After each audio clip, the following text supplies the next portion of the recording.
Welcome to Wisdom-Trek with Gramps. I am Guthrie Chamberlain, and we are on day 2908 of our trek. The purpose of Wisdom-Trek is to create a legacy of wisdom, to seek out discernment and insights, and to boldly grow where few have chosen to grow before. The title for today's Wisdom-Trek is The Symphony of Shalom, Reclaiming the Blessing of the Covenant King. Welcome to Wisdom-Trek with Gramps. I am Guthrie Chamberlain, and we are on day 2908 of our trek.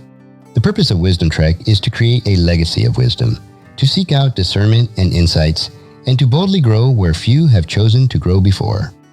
On our previous expedition, on day 2907, we stood amazed as we explored the first half of Psalm 144, focusing on verses 1 through 8. We witnessed David, the warrior king, standing directly on the rugged frontiers of cosmic conflict, shouting praises to Yahweh, the majestic storm warrior who trains his hands for war and gives his fingers skill for battle. We listened as David pleaded for the Almighty to bow the heavens, flash his supernatural lightning, and rip open the cosmic veil to rescue him from the deep waters, those treacherous, lying foreign enemies who sought to subvert the divine order. Today, we step directly onto the second half of this magnificent mountain pass, diving deeply into Psalm 144, verses 9 through 15. The spiritual and narrative scenery undergoes a beautiful, breathtaking transformation here.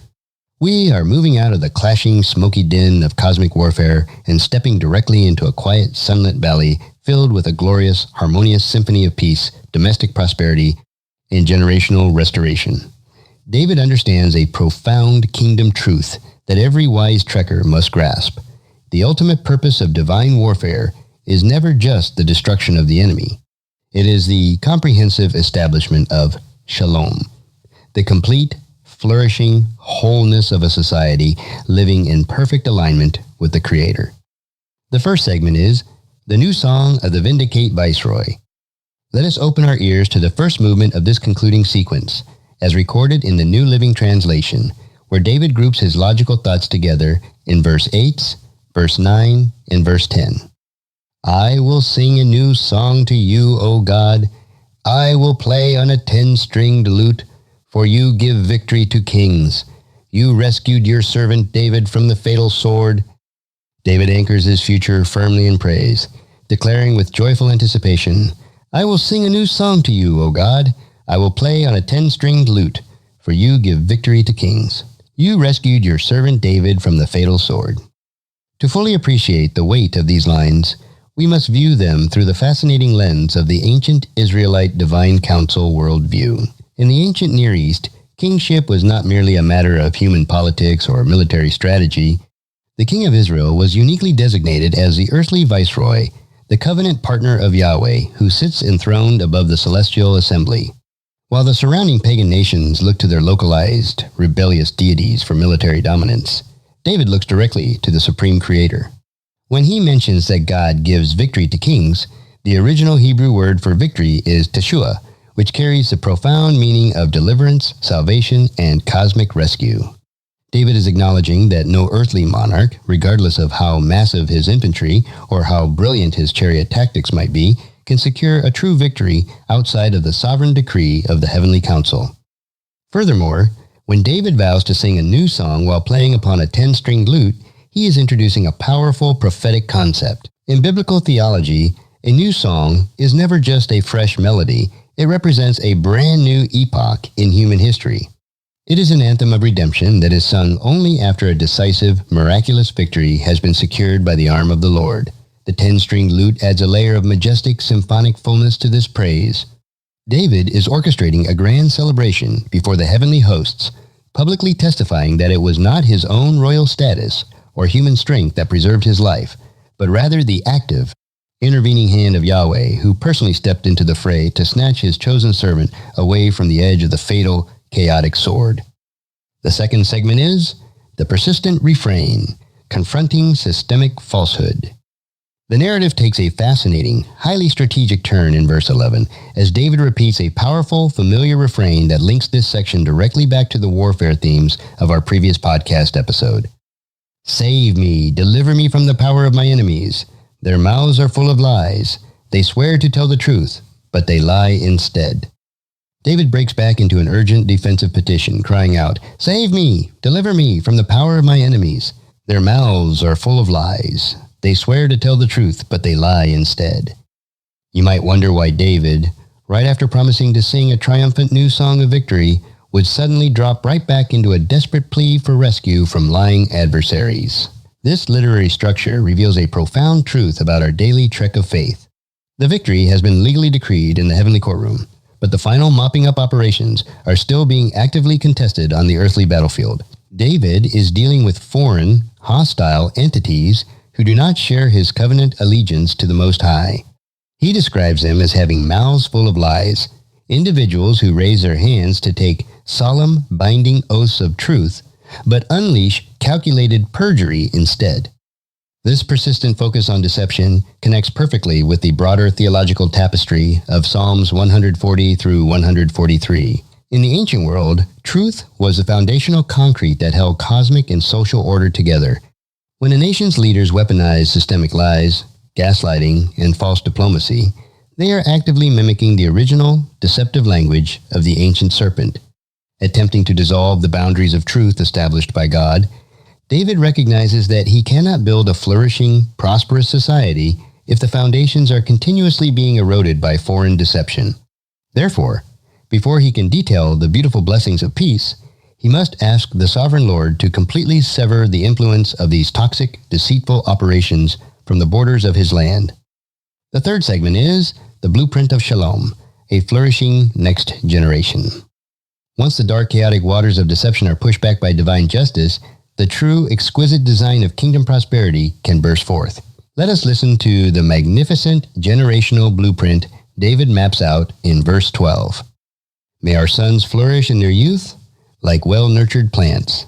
May our daughters be like graceful pillars carved to beautify a palace." David paints a breathtaking portrait of domestic flourishing, praying, "May our sons flourish in their youth like well-nurtured plants. May our daughters be like graceful pillars carved to beautify a palace." Notice the deep, highly intentional metaphors David employs to describe the vibrant health of the next generation. He prays that the young sons of the kingdom will grow up like well-nurtured, deeply rooted plants. In a rugged, agricultural society, a well-nurtured plant represents vitality, strength, consistent productivity, and future stability. It implies that these young men are being carefully cultivated in the soil of wisdom, growing up to become sturdy, reliable protectors and providers who will uphold the moral integrity of the covenant community. Simultaneously, David looks upon the young women of the kingdom, praying that the daughters would be like graceful, elegant pillars, exquisitely carved to beautify a majestic palace. This imagery carries immense structural and architectural significance. In the ancient Near East, the corner pillars of a palace or a temple were not merely ornamental. They were massive, load-bearing structures that held the entire weight of the roof together, ensuring the stability of the building. Yet, they were also heavily sculpted with intricate, beautiful artwork. David is declaring that the women of Israel are the dignified, essential pillars of society.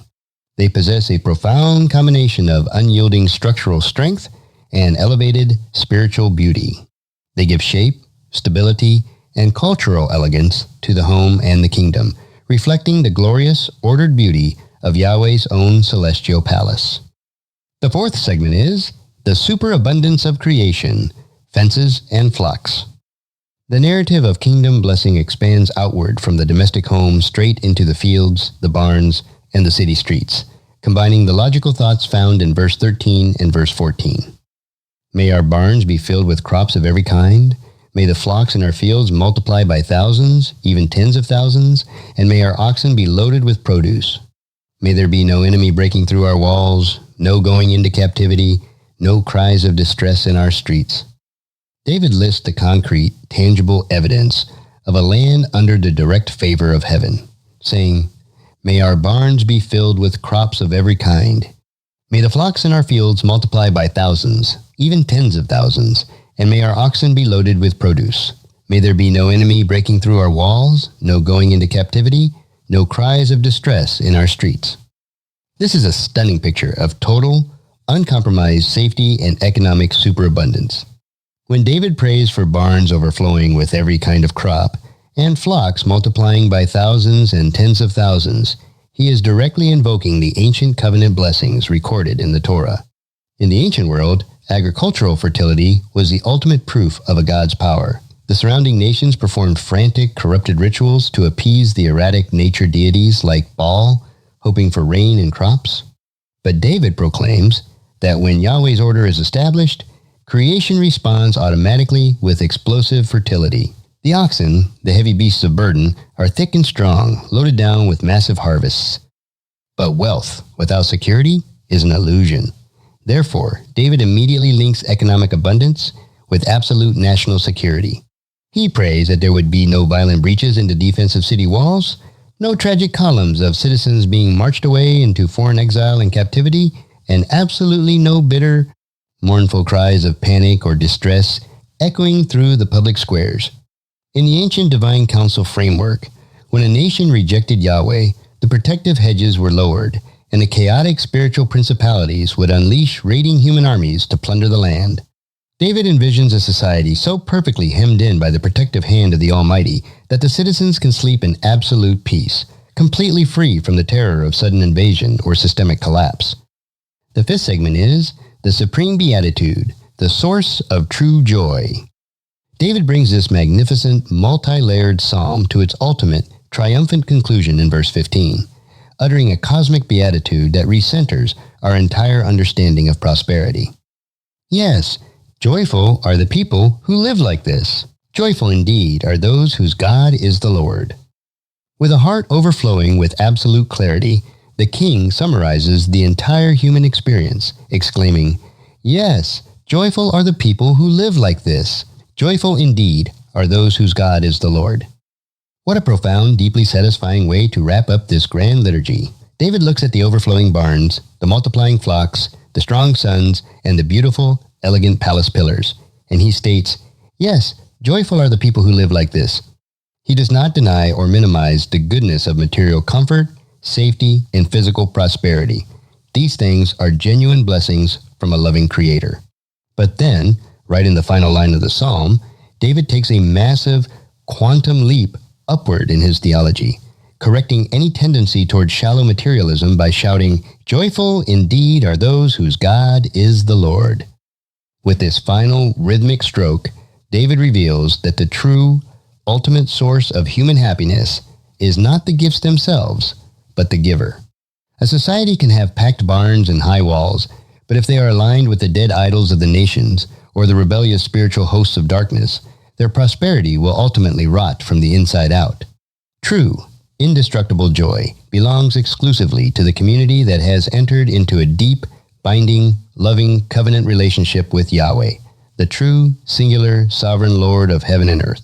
When He is your portion, and when He is your King, the very presence that fills the celestial courtroom becomes the permanent, life-giving atmosphere of your daily life, transforming your ordinary earthly trek into a magnificent, eternal legacy of wisdom. If you found this podcast insightful, please subscribe and leave us a review, then encourage your friends and family to join us, and come along tomorrow for another day of Wisdom Trek, Creating a Legacy.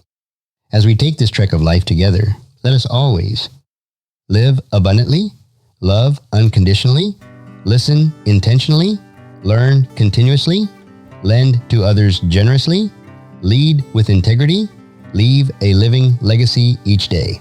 I am Guthrie Chamberlain, reminding you to keep moving forward, enjoy your journey, and create a great day. Every day. Join me next time for more daily wisdom.